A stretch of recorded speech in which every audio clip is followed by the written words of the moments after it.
नमो नमः। सुस्वागतम। आप सभी का स्वागत है कक्षा 10वीं में संस्कृत विषय की वर्कशीट 15 का अध्ययन करने के लिए।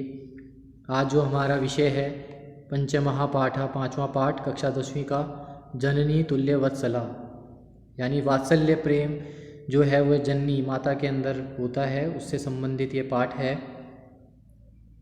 उसकी तुलना हम नहीं कर सकते हैं। तो पाठ का परिचय पढ़ते हैं सर्वप्रथम।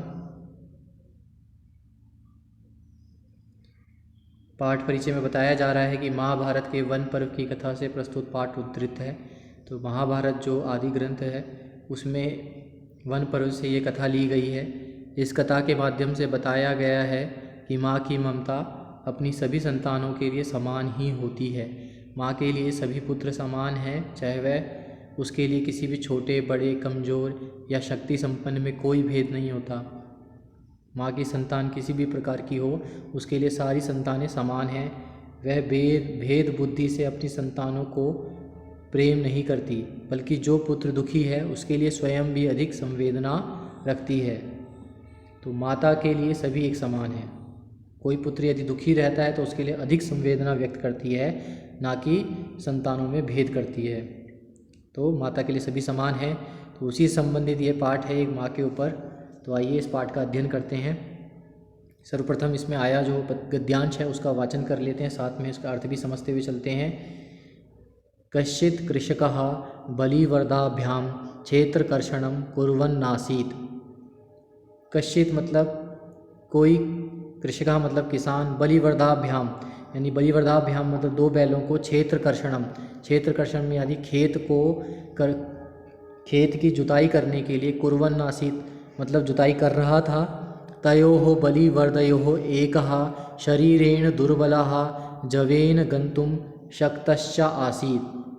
तयोः बलिवर्दयो यानी उन दो बैलों में एक ऐसा था जो शरीर से दुर्बलः बहुत दुर्बल था, कमज़ोर था, जवेन यानी तीव्र गति से, तेज गति से, गंतुम शक्तश्च आसीत् यानी वह तेज गति से चलने में अशक्त था, नहीं चल सकता था। तो यहाँ पर शक्त जो है इसके साथ माँ बिना हलंत के है, तो यहाँ पर अशक्तम हो जाएगा ये, और माँ हलंत हो जाएगा, तो इस प्रकार से बनेगा अशक्तम यानी अशक्त था, चलने में वह सामर्थ्यवान नहीं था। अतः कृषकः तं दुर्बलं वृषभं तोदनेन नुद्यमानः अवर्तत। इसीलिए जो कृषक था यानी जो किसान था, तम दुर्बलम वृषभम यानी उस दुर्बल वृषभ को, उस कमज़ोर बैल को, तोदनेन से तात्पर्य मतलब कष्ट देकर, नुद्यमानः उसे हका रहा था, उसे आगे बढ़ाने के लिए प्रवृत्त कर रहा था ताकि वह बैल आगे बढ़े। सह वृषभः हलमूढ्वा गंतुम अशक्तः क्षेत्रे पपात। यानी जो वह वृषभ था, कौन सा वृषभ? दुर्बलम वृषभम, जो दुर्बल वृषभ था वह हलम ऊढ़वा, तो यानी वह हल को वहन करते हुए, उसको सहन करते हुए, उसके बल को, हल के, गंतुम अशक्तः चलने में वह अशक्त था, इसीलिए क्षेत्र यानी खेत में पपात गिर गया। क्रुद्धः कृषिवलः तम उत्थापयितुं बहुवारं यत्नम अकरोत्। जो किसान था अब वह क्या हो गया? क्रुद्ध हो गया। इसलिए क्रुद्धः कृषिवलः, जो क्रोधी किसान, गुस्से वाले किसान ने, तम उत्थापयितुं उसको उठाने के लिए, बहुवारम बहुत बार, यत्नम अकरोत् बहुत बार परिश्रम किया। तथापि वृषः नोत्थितः, तथापि मतलब तब भी जो वृषभ यानी जो बैल था, न उत्थितः वह नहीं उठ पाया।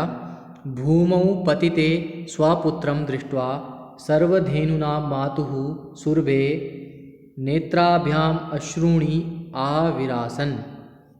भूमौ पतिते यानी भूमि में गिरे हुए, स्वपुत्र यानी अपने पुत्र को, दृष्टवा अर्थात देखकर, सर्वधेनुनाम यानी सभी जो गायें हैं, उनकी जो प्रजातियां हैं, उनकी जो माता है जिनका नाम है सुरभि, सभी गायों की जो माता है जिनका नाम है सुरभि, उनके नेत्र से आंसू निकलने लगे। क्यों निकलने लगे? क्योंकि भूमौ पतिते स्वपुत्रम दृष्ट्वा, भूमि में गिरे हुए अपने पुत्र को देखकर। कौन से पुत्र को देखकर? दुर्बलम वृषभम, जो दुर्बल वृषभ है उस पुत्र को देखकर। इस प्रकार की अवस्था को देखकर सुरभेरिमाम अवस्थाम दृष्ट्वा सुराधिपः ताम अपृच्छत्, जो सुरभि की इस अवस्था को देखकर, गायों की माता सुरभि को देखकर, सुराधिपः यानी सुर कहते हैं देवताओं को, तो उनके अधिपि यानी उनके जो स्वामी हैं, उनके जो देवता हैं यानी इंद्र, सुराधिपा से यहाँ पे तात्पर्य है इंद्रः। तो यहाँ पे इंद्र ने ताम अपृच्छत्, किससे पूछा? सुरभि से पूछा। अयि शुभे किमेवं रोदिषि, कि अरे शुभि, शुभे मतलब हे आप क्यों रो रही हैं? उच्यताम, बताइए। इति साचा, अब सा मतलब जो सुरभि है उन्होंने कहा, विनिपातो न वह कश्चित् दृश्यते त्रिदशाधिपा, अहम तो पुत्रम शोचामि तेन रोदीमि कौशिका। अब जो सुरभि हैं वह कह रही हैं कि अहम तु न वह कश्चित् दृश्यते, मतलब मैं किसी के भी कष्ट को नहीं देख सकती। और अब आगे बता रहे हैं, पुत्रम विनिपात तो सोचामी, जो पुत्र यहाँ पर गिरा हुआ है यानी जो धरती पर जो बैल है वह गिरा हुआ है, उसके बारे में मैं सोच रही हूँ, चिंता कर रही हूँ। इसीलिए तेना, इसीलिए मैं रोदीमी, मैं रो रही हूँ। कौशिका, कौशिका अर्थात इंद्र कि धरती पर गिरे हुए जो पुत्र, वैसे मैं किसी के कष्ट को नहीं देख सकती, और यह जो पुत्र है जो नीचे धरती पर गिरा हुआ है उसको देखकर मैं रो रही हूँ। ऐसा किसने कहा? सुरभि, जो गायों की माता है, उन्होंने कहा।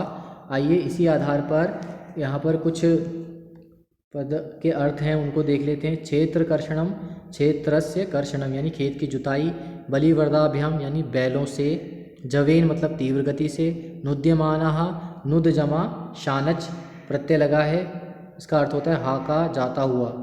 ऊढ़वा शब्द आया था, वह धातु है अक्त्वा प्रत्यय यानी वहन करके, उठाकर। पपात, पत धातु लिट लकार प्रथम पुरुष एक वचन में बनता है, इसका अर्थ होता है गिर गया। सुरभीर इमाम अवस्थाम, ये कैसे बना है? सुरभे जमा इमाम जमा अवस्थाम, यानी गाय सुरभि की इस अवस्था को। त्रिदशाधिपा, त्रिदश जमा अधिपा यानी देवराज इंद्र, और कौशिका मतलब भी इंद्र होता है। तो इस प्रकार से यहाँ पर 3 शब्द जो हैं इंद्र के लिए आए हैं। एक तो 2 मूल रूप से आए हैं, कौशिका, त्रिदशाधिपा, और तीसरा जो आया सुराधिपा। तो ये 3 शब्द आए हैं। आइए इसी के आधार पर हम इसका आप अनुवाद पढ़ लीजिएगा और इसके प्रश्नों का उत्तर करने का प्रयास करते हैं। सर्वप्रथम एक पदेन में पूछा है, क्षेत्र कर्षणः का करोति स्म, तो क्षेत्र कर्षण खेत की जुताई कौन कर रहा था? तो प्रथम प्रश्न का उत्तर होगा कृषकः। कहा दुर्बला आसीत्, दुर्बल कौन था? तो हम लिख सकते हैं एकः बलिवर्दः। फिर पूछा जा रहा है पूर्ण वाक्य में उत्तर, पूरे वाक्य में उत्तर दें। क्रुद्धः कृषिवलः किम अकरोत्, जो क्रोधित किसान था उसने क्या किया? तो हम लिख सकते हैं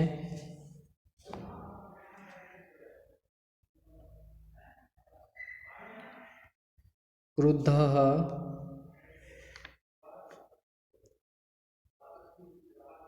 कृषिवलः,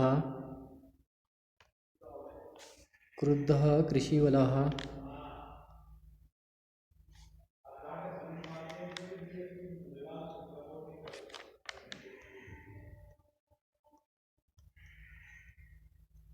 तमुत्थापयितुं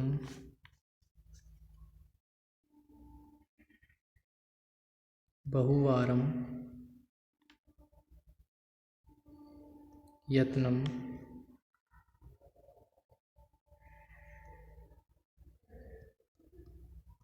अकरोत्। इस प्रकार से इसका उत्तर होगा।